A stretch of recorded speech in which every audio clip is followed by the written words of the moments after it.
This is Top Accolade Global News Update. I am Abiodun Mohammed. Russia unleashed an airstrike of exceptional intensity on Kiev early on Tuesday, but Ukraine said it shot down all 18 missiles fired at it overnight, including 6 hypersonic missiles. Bright flashes lit up the night sky over Kiev during the 8th air attack on the capital this month. City authorities did not immediately report any major damage and said only 3 people had been wounded by falling debris. In quote, "It was exceptional in its density, the maximum number of attack missiles in the shortest period of time," Serhiy Popko, head of Kiev City Military Administration, said in comments posted on the Telegram messaging app. After a week-long hiatus, Russia, which launched its full-scale invasion of Ukraine in February 2022, resumed its tactic of long-range missile strikes in late April. It has launched a series of attacks in recent days, often targeting Kiev, as Ukraine prepares to launch a counter-offensive to try to take back land occupied by Russia.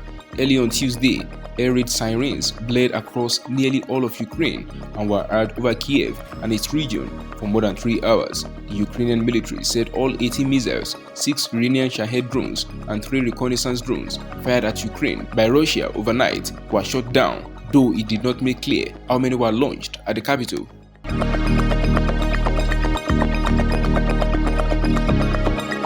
A fire at a hostel in New Zealand killed at least 6 people on Tuesday, and officials said they believe the toll could rise with 11 people still missing. The blaze broke out on the top floor of Loafers Lodge in the Wellington neighbourhood of Newtown just after midnight, police said, causing major structural damage that is hampering recovery efforts. In quote, "There is a significant amount of debris from the roof collapse, but at this stage, we have located 6 people." Bruce Stubbs, the incident commander from Fire and Emergency New Zealand, FENS, told a news conference. The hostel provided accommodation for people, including construction workers, hospital staff, and those serving sentences in the community for minor crimes.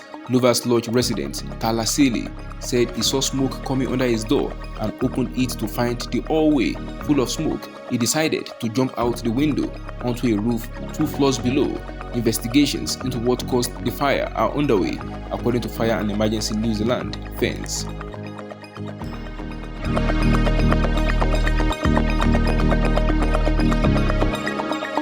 Airstrikes and artillery fire intensified sharply across Sudan's capital early on Tuesday, residents said, as the army sought to defend key bases from paramilitary rivals it has been fighting for more than a month. The airstrikes, explosions, and clashes could be heard in the south of Khartoum, and there was heavy shelling across the River Nile in part of the adjoining cities of Bari and Omdurman. Witnesses said the fighting between the army and the paramilitary rapid support forces (RSF) has triggered unrest in other areas of Sudan, especially in the western region of Darfur, but is concentrated in Khartoum.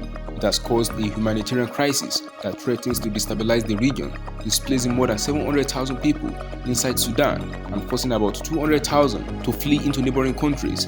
Fighting has surged both in Khartoum and in Janina, capital of West Darfur, since the 2 warring parties began talks in Jeddah, brokered by Saudi Arabia and the United States more than a week ago.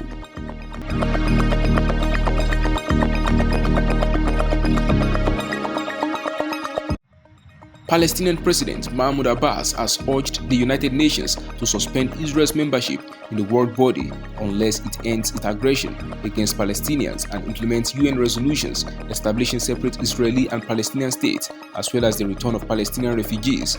Abbas spoke on Monday during the first UN commemoration of the flight of hundreds of thousands of Palestinians from what is now Israel amid the violence of the partition of Palestine 75 years ago. More than 760,000 Palestinians fled or were expelled from their homes in 1948 when Israel was created, an event Palestinians call Nakba or catastrophe, and marked each year on May 15th. In an hour-long emotion-filled speech, Abbas asked the world's nations why more than 1,000 resolutions adopted by UN bodies regarding the Palestinians had never been implemented.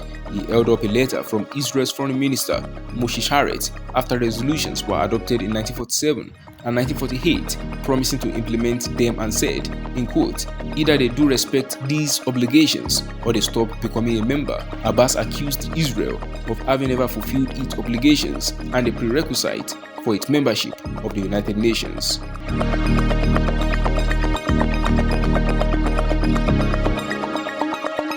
China's April industrial output and retail sales growth undershot forecast, suggesting the economy lost momentum at the beginning of the second quarter and intensifying pressure on policymakers to shore up a wobbly post-COVID recovery. Tuesday's batch of data, which also showed a further decline in property investment, adds to concerns about the outlook for the world's second biggest economy, as both its domestic and export engines of growth remain underpowered. Industrial output grew 5.6% in April from a year earlier, accelerating from the 3.9% pace seen in March. Data released by the National Bureau of Statistics (NBS) showed it was well below expectations for a 10.9% increase in a Reuters poll of analysts, although it marked the quickest growth rate since September 2022.